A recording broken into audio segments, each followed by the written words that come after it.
for a confidence in responding the questions and observations made by our learning professor. It reflects our deep understanding and clarity in the theme and the consistency in the presentation. Now we have to move to the next speaker. The next speaker is Miss Manaswini Pattanaik, the lecturer in Logic and Philosophy, Balugan College, for the Odisha. Her topic is environmental ethics and sustainability. She has prepared it under the guidance of Dr. Kavita Das, Assistant Professor, Department of Philosophy, College University. I welcome Mrs. Manaswini Pattanaik, lecturer in Logic and Philosophy, Balugan College, to present her paper.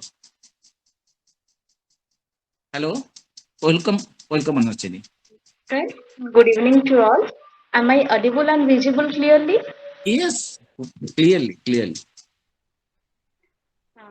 Dr. Pramod Kumar Das sir, backbone of philosophy family.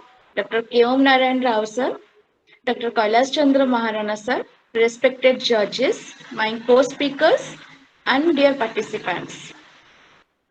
Let me start my paper. My title of my paper is Environmental Ethics and Sustainable Development. Let me start with a quote. Man is the most insane species. He worships an invisible God and destroys a visible nature. Unaware that this nature he is destroying is this God he is worshipping. By Howard Reeves, Canadian French astrophysicist. My paper deals with some key concepts like environmental ethics, sustainable development, environmental sustainability, and environmental education.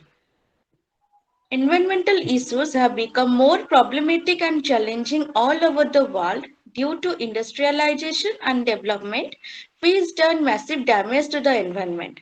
It also poses a threat towards the relationship between man and nature. Man, being the most evolved creature of this world, tries to control and master nature by using the most unique capacity, that is reason. Now it is the time to preserve the environment, otherwise the very existence of various species, including human beings, will become highly endangered. So what needs to be done? Environment in the natural home of all things and beings. So in order to be safe and healthy, it is the prime duty of humans to keep the environment safe and clean. Otherwise, nature will directly or indirectly affect human civilization. From the very beginning of human civilization, human beings started to destroy the mother nature continuously by anthropogenic activities without caring for sustainable development as per his own choice to fulfill his selfish desire and to maintain luxurious life, which leads to environmental degradation, and in turn it becomes a basic threat to global living. Nowadays, one can find human footprints in every part of nature. People themselves are destroying the childhood of their children by continuously using the natural resources which are finite and limited.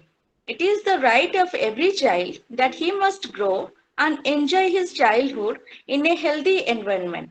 But in this present era, it is quite impossible as there is no space which is free from human activity. Again, the most important thing is as nature nurtures, so in turn it must be nurtured.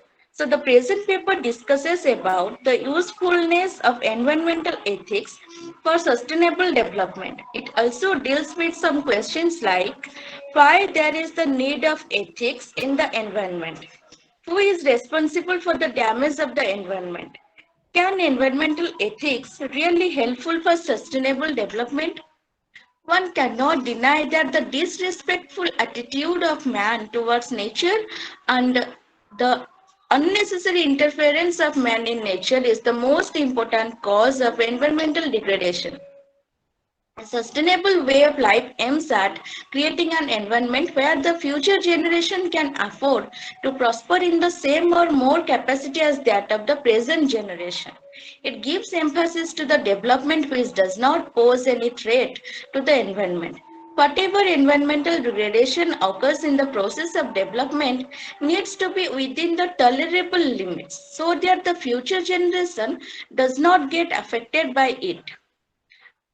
Environment is the natural home for all forms of life, including plants, animals, birds, forests, insects, reptiles, and microorganisms like algae, bacteria, fungus, viruses, etc. It also contains abiotic factors like air, cloud, temperature, water, sunlight, and other chemical factors. Environment performs four types of important functions for the development of human race. There, first, it provides the both renewable and non-renewable resources, which are necessary for economic growth of the world. Secondly, it absorbs the waste materials produced from different industries, though these are harmful for the environment. Thirdly, it provides biodiversity, which plays a major role for the sustenance of life. It is the most important function of environment, but it fails to do it properly due to different environmental crises arises from excess use of natural resources and improper waste management. Fourth, it provides the natural beauty, that is the aesthetic value, which gives mental peace to human beings. But nature has been used so roughly by people, both educated and uneducated, from the very beginning of industrial revolution. The countries which are rich in industrial development have been earning money and profits from people of the earth by using natural resources.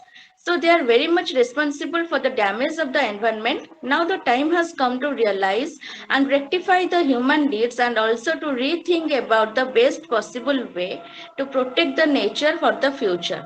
And it can be possible only by the help of environmental ethics.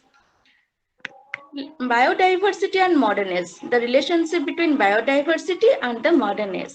Biodiversity is an organic whole or particular habitat which includes different kinds of plant and animal species. It is the basis of human survival and economic development, which plays an important role to maintain ecological balance and sustainable development.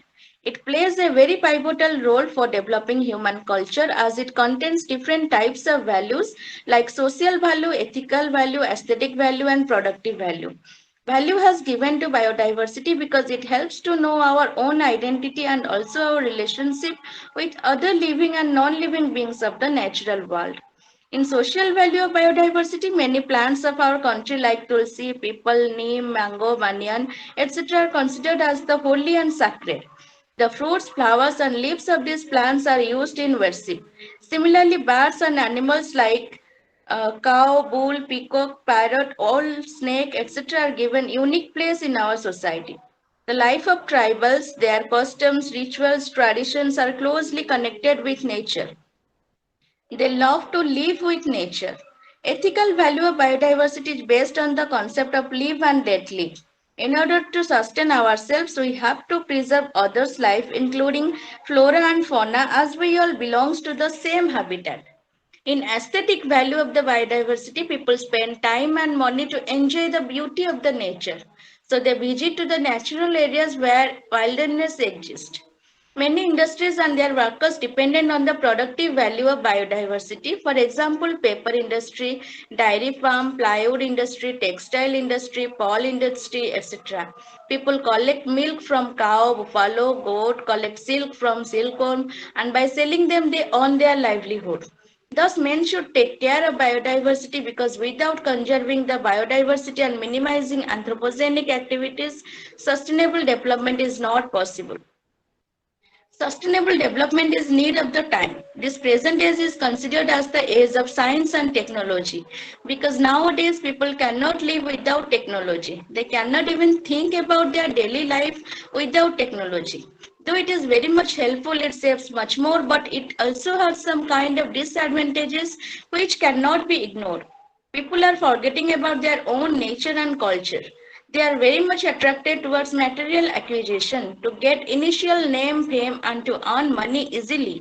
They are adopting shortcut ways, even they are not bothered about the consequences of their action. People are making more and more industries as a result, they require more land area. They are using new skills and technologies in the industries. As a result, machines are used against men, which creates unemployment.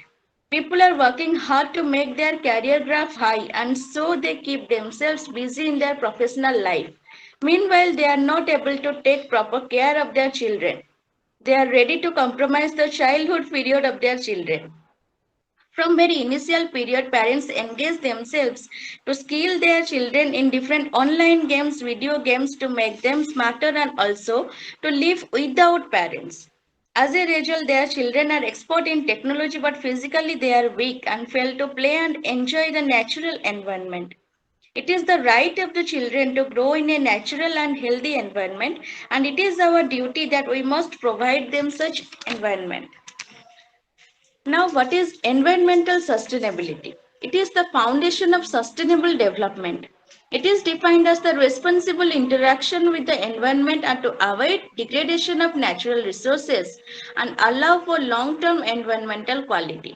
The practice of environmental sustainability helps to ensure that the needs of the today's population are met without compromising the ability of future generations to meet their needs. To achieve sustainable development, people should move from technocentrism to ecocentrism through sustainocentrism. Technocentrism holds that humans are separate from nature and natural resources are there only for the use of human beings. Sustainocentrism holds that humans are superior to other species. Environmental preservation is essential for human survival. So act for the good of humans and non-humans and especially for future generations. Ecocentrism holds that humans are part of and dependent on nature. Nature has its own intrinsic value. It gives priority to preserve the holistic biotic community. Such movement can be possible by environmental education because education is the main pillar of human life and it helps to be virtuous and makes people aware about their social responsibilities. Environmental education is a new concept which came into existence to develop the environment friendly attitude among people and hence it become an essential part of our education system. It creates awareness, develops skills among all stages of people to solve environmental issues and also to create a balanced ecosystem. It generates responsibilities for a sustainable future. So, environmental education is the education through the environment, about the environment, and for the environment. Now, the concluding portion. In the contemporary scenario, people are very much concerned about their own health, but neglect the health of the environment, which is the major cause of environmental degradation. The protection of the environment should be started at the individual level. Our motive should be think globally but act locally. Each and every person should try to live in a healthy environment, which in turn will help to protect the environment, which will help to reach at global through local. Skill is required to know the importance of nature and also to learn how to nurture our mother nature because this is the time when nature becomes bounces back to humans. To solve the current environmental problems that the world is facing today can be handled only by the proper understanding of environmental ethics. The scientific and technological developments, the governmental policies, or legal restrictions alone are not capable to solve the environmental issues. People should try to change their mindset and attitude towards nature. Thank you. Okay, thanks so much, Manaswini Pattanaik, for your very clear presentation, and you have made a very conceptual clarification of all the issues related to environmental ethics and sustainability. And first, you have made it very clear that nature nurtures human beings, so it has to be nurtured by the human beings. And you have made it clear that sustainable development is the need of the future. So sustainable development aims at creating an environment which will not affect the future generation. And you have also pointed out the natural resources that is which has to be managed by the people, and you have challenged for rethinking for protecting the nature because the existing natural resources are becoming degraded by human beings. You have focused on protecting, developing, and taking care of biodiversity of nature. You, you have thought that how people forget the nature, culture, and education, and they are going on they are going on destroying the environment and polluting the environment. You have reflected upon so many things that is not possible to reflect due to the positive time.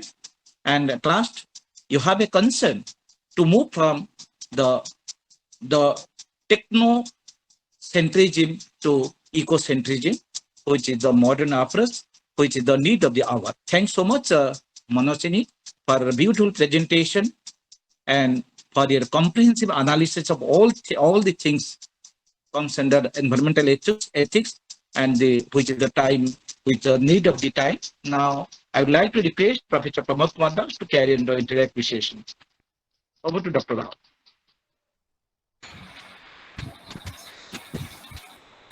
Thank you, Dr. Marana. Well, I should thank Manaswini Pattanaik for a very precise and clear lecture. Well, the entire lecture stands on the very first proposition that she asserted, that we worship an invisible God, but we destroy the visible nature.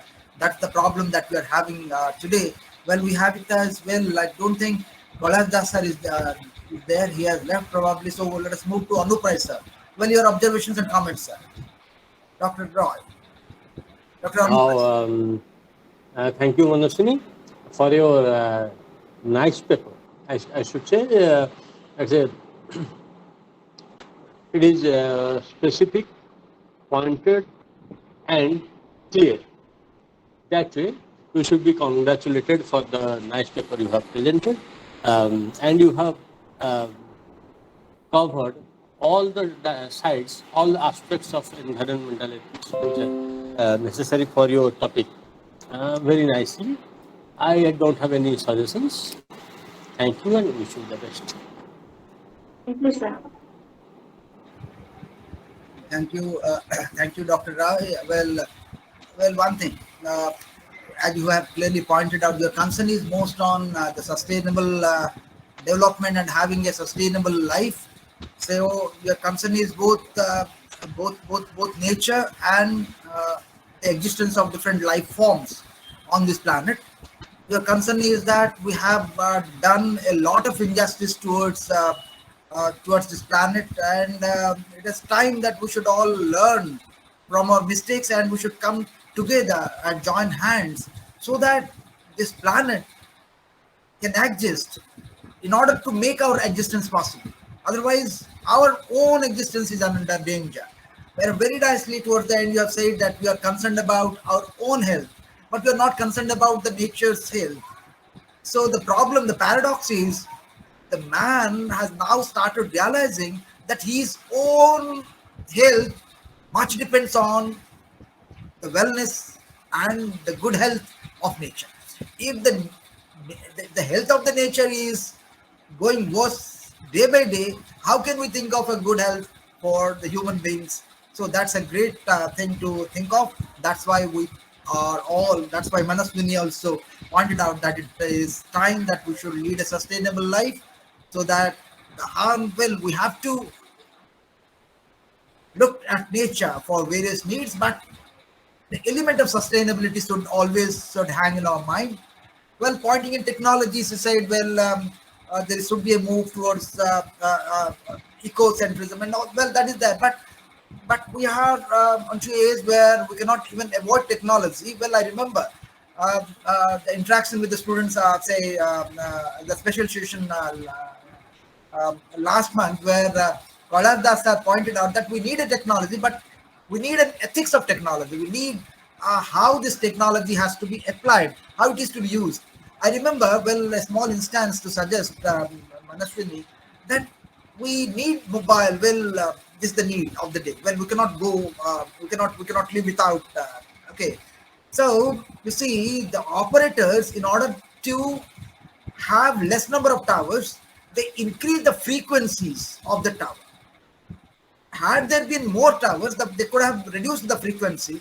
But what they do, in order to have less number of towers installed, they increase the frequency levels, thereby disturbing the movement of various kinds of birds and bringing about their day. So that's the problem. We need a technology, but we cannot go without a technology. But that technology should not harm others, any creature, any life form. And you have pointed out your biodiversity. Well, without biodiversity, our existence becomes very difficult. So these are the questions that Manaswini has raised. And again, she said one more thing. Let me add to her that we clean our houses, try to keep our houses clean. But when it comes to nature, the world, the earth, it is our natural home. But we do not think while making it unclean, making it unsafe. So that's again a problem. It is our natural home. It's our shelter. Without nature, without earth, we are nowhere. But we make it unclean. Can we think of making our own homes unclean? So when it comes to small, limitized structures, we think of making it clean. When it comes to everybody's home, we neglect. There the problem lies. And there is a need of a transformation in the mindset that we should think that earth is the natural home. We have a responsibility to keep it as safe, okay, as possible, as clean as possible, so that we can live healthily for a long time. And that is all sustainability is all about. Well, thank you so much, Manaswini, for a very clear paper. Thank you so much. Well, I don't have any specific questions because your paper is so clear. Well, we have it as many people. Well, anybody? Well, Jayanti madam is there. Well, Jayanti madam. Yes. Madam, Jayanti madam. I agree, sir. I agree with you. The point which you lastly mentioned that very clearly, that when it comes to our home, we take care of that. But when it comes to nature or outside our house, we don't take care of that, and so much of responsibility and commitment is needed for that reason. And so it's a very clear paper. She has already brought out the problems and she has responded to the problems. But then we have always the problem is that the anthropocentric approach. And if unless and until we take care of the nature and worship nature and made it something sustainable for everybody, it's whether it is animal, whether it is plants and everybody, then the things will not change. And for that reason, the technology we should know, as you have already, the Professor Naran Rao also said that ethics of technology, I'll also go with Heideggerian views, that essence of the technology, that use of the technology, what we should need and what we should not need. So it is the ethics of the technology much more important, and the responsibility of each and every individual should be taken into account. So extreme form of subjectivism also needed in order to bring a change within the objective atmosphere. So we have to have some kind of stuff for the what you can say is a kind of anthropocentric model.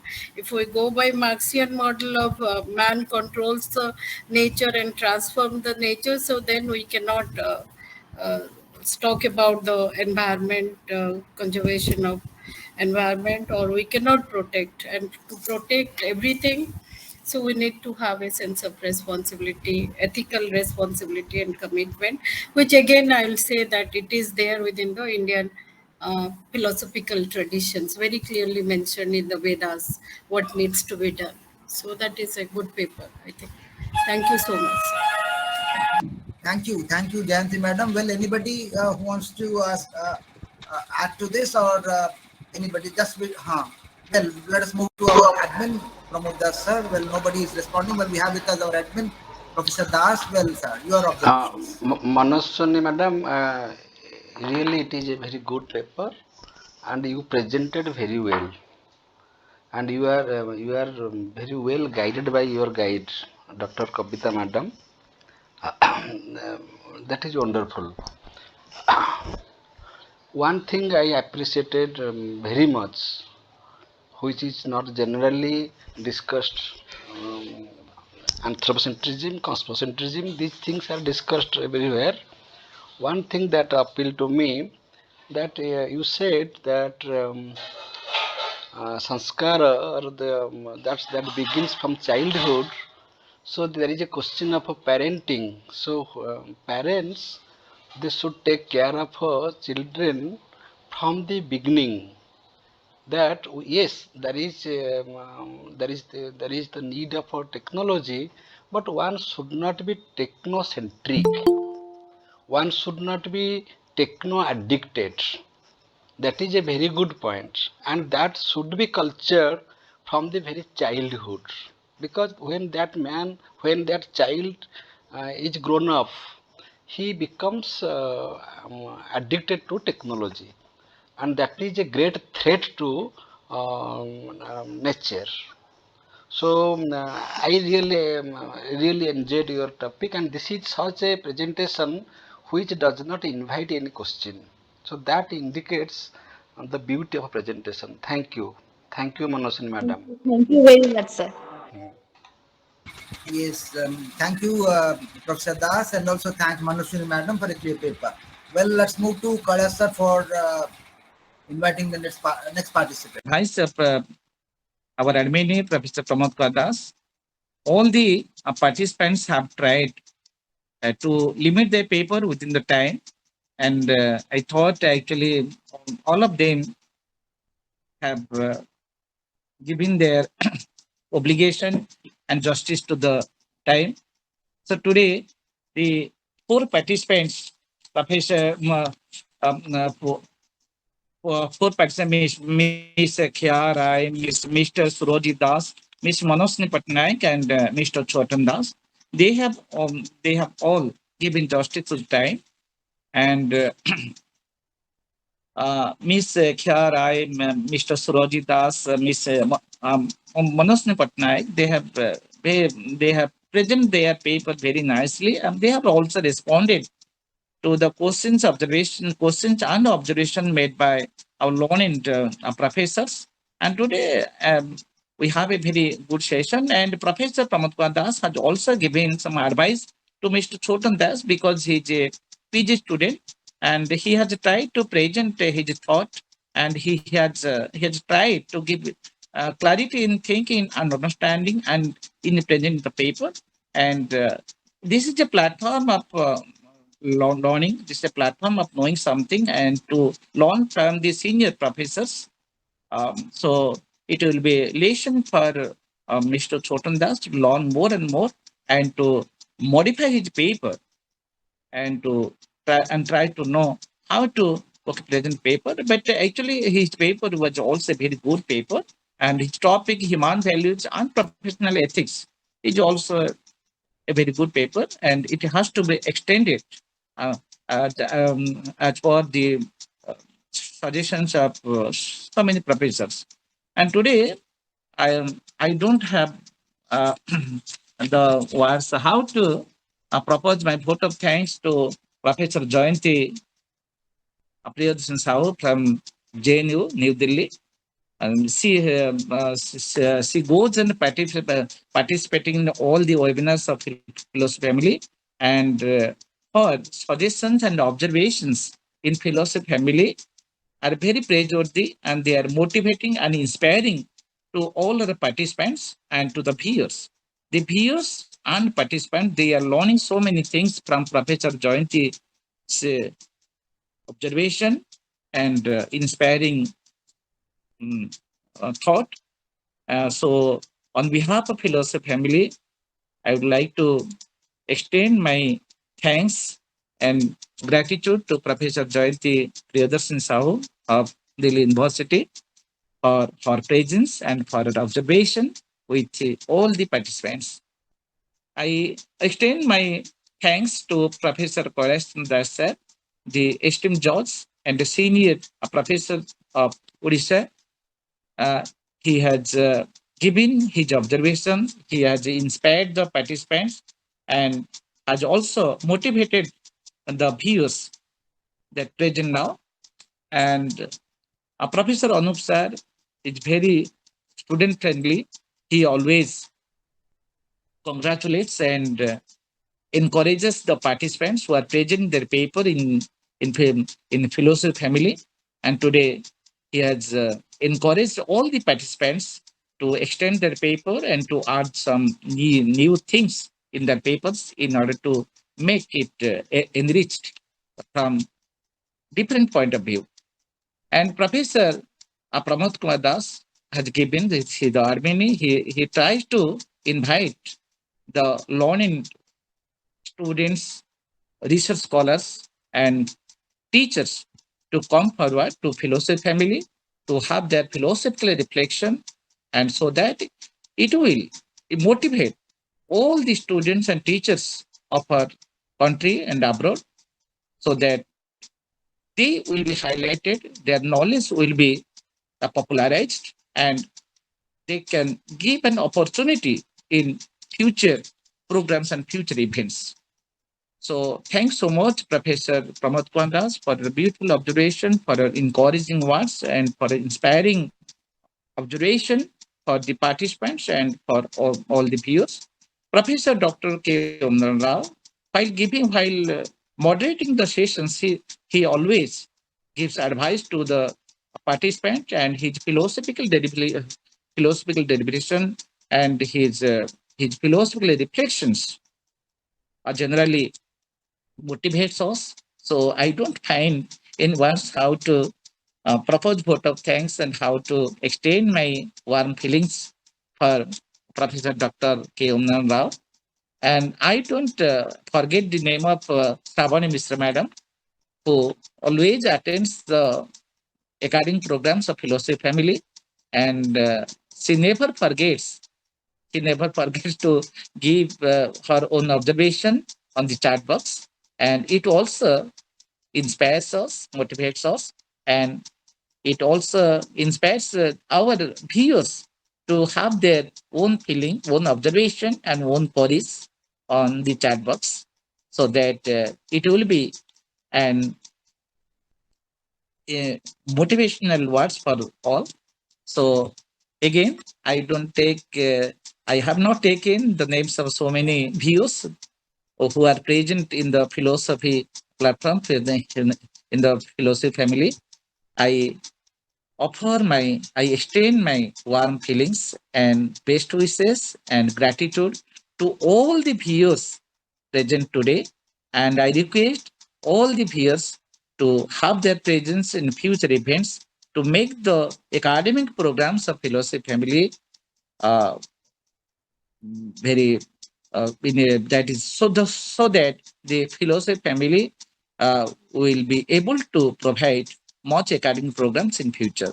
So with this, I extend my gratitude to all the speakers, to all the organizers, to all the esteemed judges and peers present today. Have a meaningful evening. Okay. Dr. Now over to Dr. Professor Maharana, Pramod. Dr. Maharana, Okay, okay. and really it is wonderful to hear your observation after the deliberation of the students and participants. Thank you. Thanks. Beautifully you do that. Okay, Thanks so much. thank you, sir. With this, the meeting is declared closed. Thank you.